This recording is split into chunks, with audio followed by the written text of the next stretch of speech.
bakinois nyonso rubrique de bino bolingaka makasi bulu yeke plus en mode 4G otuna lelo etunami epai ya nani tolanda.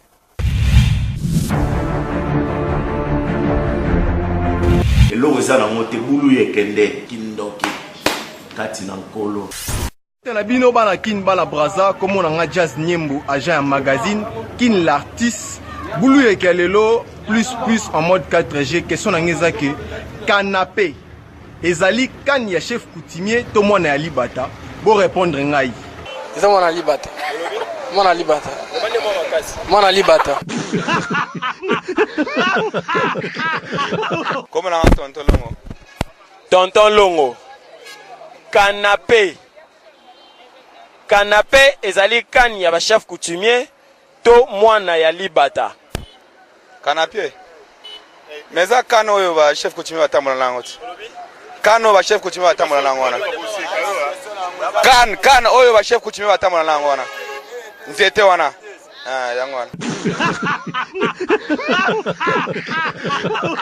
ndoko kebisa biso canapé ezali kan ya ba chef coutumier to ezali mwana ya libata. Canapé ezali kan ya chef coutumier te ezali mwana ya libata te ezali une de chaise ya ba kiti ya divan ya kati ya ndako. Donc kiti ya divan oya munende wa bengi canapé. Canapé ezali kan ya ba chef coutumier to ezali mwana ya libata. Ya kan ya ba chef coutumier. Kan ya ba chef coutumier.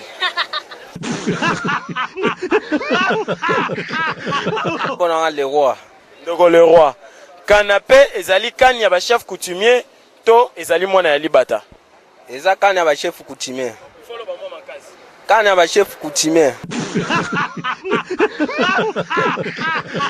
Canapé ezali kan ya ba chef coutumier to ezali mwana ya libata. Canapé ezali fauteuil o bafandelaka.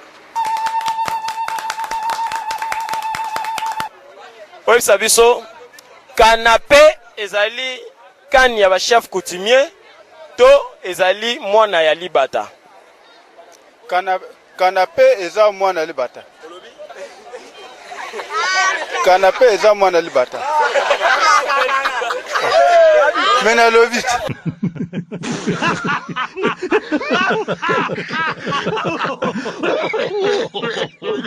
Bulu que plus ne tombera jamais, ça c'est l'original, parole du maître. Ça parle plus trop. Quand on connaît, on connaît. Et quand on ne connaît pas, on apprend. Parole du jeune maître. Bino moko bomoni ndenge bulu yeke kotela kibino na bandaku bokatani bapanzi na koseka na tango bosekaka biso pe awa na magazine kin l'artiste to sala ka lokwa bino kasi bobosa na kate ya kozwaka papier pe stylo pona konote bosimba pe bo comprendre ce qui pe boye bakate canapé ezali kano ya chef coutumier to pe mwana ya libata te kasi boye bake canapé ezali kiti oyo mutu to pe batu bakoki kovandela to pe kolalela yango pe ezala kala ba salon na biso na bandaku yango nde babengaka canapé na banza bo comprendre pe bozui les sons to komi na suka ya magazine kin l'artiste ya mokola lelo kasi tozali na page rose oyo.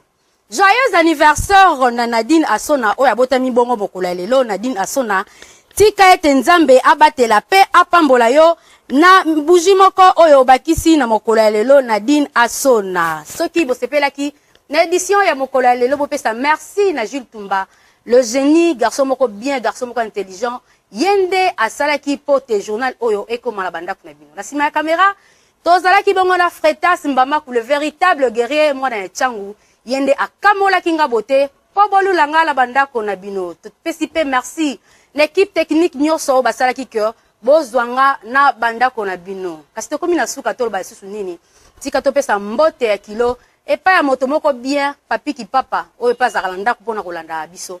Sans oublier famille Mabiala na famille Kabongo kuna na matete la pesi bino bambote bozala ka wana pour soutenir magazine kin l'artiste ya kolobeza la raté mais toloba ka pour ça les loc tout travail mérite bien son salaire n'importe quoi dit ba retourna ngulu lokola pe ngulu azalaka na lobaka na été c'est que ba ko dundango pe ba ko beaucoup ta gratana na nenga ko sakana te awa nde musala bino kuna botika la bino bobeta ka musique ngala bino to mo yesu mukula lobe sale lako te